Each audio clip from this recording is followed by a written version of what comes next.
Hello everyone, তো আবার চলে এসেছি আমার মিনি কিচেনের নতুন ভিডিও নিয়ে। বেশ অনেকদিন হয়ে গেছে তোমাদের সাথে কোনো লং ভিডিও শেয়ার করা হচ্ছিল না, তাই ভাবলাম যে চলো আজ একটা তোমাদের সঙ্গে লং ভিডিও শেয়ার করি। তার আগে তোমরা এটা বলো, আমার এই মিনিচার সেটটা তোমাদের কেমন লাগলো? আমার তো ভীষণই পছন্দ হয়েছিল, অনেকদিন ধরে এই মিনিচার সেটটা নেবো ভাবছিলাম, বাট অনলাইনে কোনো অ্যাপে এটা অ্যাভেলেবেল ছিল না। তো যাই হোক, ফাইনালি আমি কিন্তু এই মিনিচার সেটটা অর্ডার করেছি এবং পেয়েও গেছি। আজ আমি তোমাদের সাথে viral egg rice recipe share করবো। অনেকদিন ধরে অনলাইনে আমি এগ রাইস রেসিপিটা দেখছিলাম, তাই ভাবলাম যে চলো আজ আমি মিনি কিচেনে একবার ট্রাই করি।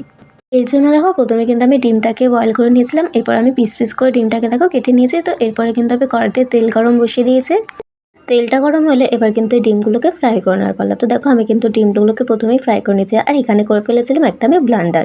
সেটা হচ্ছে, প্রথমে আমি রাইসটা দিয়েছিলাম, যেটা কিন্তু একদমই দেওয়ার কথা ছিল না, রাইসটা সবাই শেষেই দিতে হতো। তো যাই হোক, একটুখানি দিয়ে দিয়েছিলাম।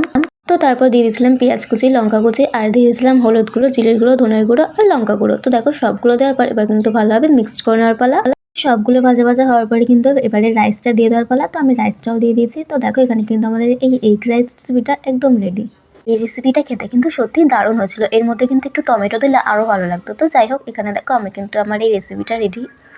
আচ্ছা, তোমরা আমার এই ছোট্ট মিনিচার সেটে এরপরে কোন রেসিপি দেখতে চাও সেটা কিন্তু আমাকে অবশ্যই জানাও, আমি কিন্তু ট্রাই করবো। তো আজকে এই রেসিপিটা তোমাদের কেমন লাগলো অবশ্যই জানাও। দেখা হচ্ছে নতুন কোনো ভিডিওতে। তো চলো আজকের মতো বাই।